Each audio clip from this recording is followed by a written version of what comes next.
দেখে কি চিনতে পেরেছেন এটা আমি কি দিয়ে আজকে খাবার তৈরি করেছি?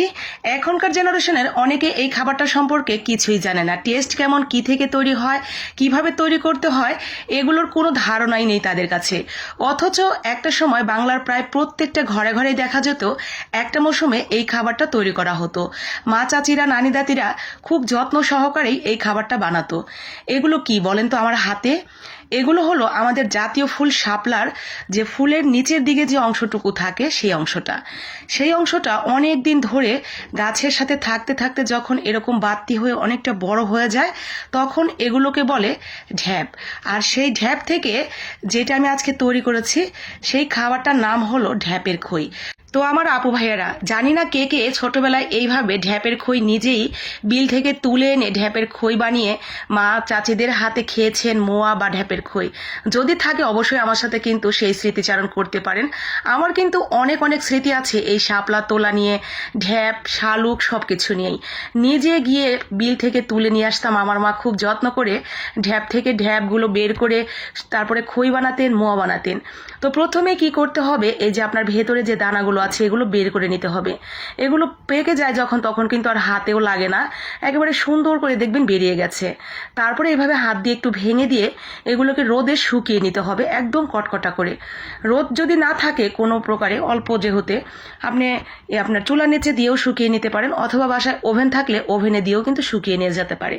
তো শুকিয়ে গেলে এগুলোকে হাত দিয়ে আবারও ডলে ডলে পরিষ্কার করে নিতে হবে। তারপরে ভালো করে ঝেড়ে মুছে ময়লা টলা যা আছে সব কিছু একদম পরিষ্কার করে ক্লিন করে নিতে হবে। তো পরিষ্কার করা হয়ে গেলে এগুলো আগে আমার মাকে দেখতাম এগুলো বালু দিয়ে ভাজতো।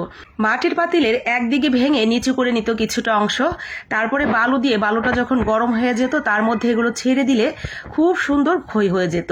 আর সেই ঢ্যাপের খইগুলো আমরা ভাই বোনেরা গরম গরম চুলার পাড়ে বসে খাওয়া শুরু করে দিতাম। তারপর আমার মা করতো কি, এগুলো দিয়ে মোয়া বানাতো, সেটাও কিন্তু খেতে বেশ মজার। তো আমি আজকে বালু দিয়ে না ভেজে তেল দিয়ে কিভাবে ভাজা যায় সেটাই আপনাদের দেখাচ্ছি। দেখেন, দেওয়া মাত্র মাশাল্লাহ কত সুন্দরভাবে ফুলে উঠছে। তো উপর থেকে একটা ঢাকনা দিয়ে এভাবে আমি ঢেকে দিচ্ছিলাম, কারণ এত বেশি ছিটাছিটি করছিল। তো সবগুলো আমি একইভাবে ভেজে তুলে নিয়েছি। ভাজা হয়ে গেলে এগুলোকে একটু ঠান্ডা করার জন্য দিতে হবে, কারণ প্রচণ্ড গরম। তো ঠান্ডা হয়ে গেলে তারপরে এগুলোকে চেলে ওই যে কালো কালো খোসাগুলো আছে ওগুলো ফেলে দিতে হবে। তো কালো খোসাটা আমি খুব সহজেই বের করে নেব এই জালিটা দিয়ে। এমন একটা জালি নেবেন যাতে বড়গুলি থেকে যায়, মানে খইগুলো, আর কালোটা বেরিয়ে যায় এরকম ছিদ্র। তারপরে এভাবে চালনির মতো করে চেলে নিলেই কিন্তু সুন্দর খইগুলো বেরিয়ে যাবে। মাশাল্লাহ দেখেন, কালোগুলো নিচে পড়ে গেছে আর এগুলো একদম ফ্রেশ হয়ে গেছে। কত সুন্দর কিউট লাগছিল, আমার যে কি ভালো লাগছিল আজকে এই খইগুলো দেখে। আর আমার এই খইগুলো বানানো দেখে আমার আশেপাশের ভাবিরা বলছে, ভাবি অল্প হলেও কিন্তু একটু দিবেন, কারণ বহু বছর দেখি না এই ঢ্যাপের খই, আপনার মাধ্যমে দেখতে পেলাম। তো আমার আশেপাশের সবাইকে নিয়ে আমি একটু একটু করে এই ঢ্যাপের খইটা খাবো আর ভীষণ এনজয় করব। আর আপনাদের সাথেও ভিডিওটা শেয়ার করলাম।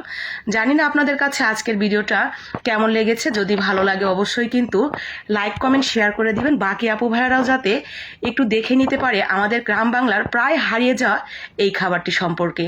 আর যাদের এই খাবারটা নিয়ে অনেক বেশি স্মৃতি আছে তাদেরও কিছুটা স্মৃতিচারণ করার সুযোগ হয়ে যাবে। তো সবাই ভালো থাকেন, সুস্থ থাকেন। আজকের মতো এখানেই বিদায় নিচ্ছি। আমি বরং বাটিটা নিয়ে আমার আশেপাশের ভাবিদের কাছে চলে যাই, তাদের সাথে খুব সুন্দর একটা সময় এনজয় করার জন্য। আসসালামু আলাইকুম।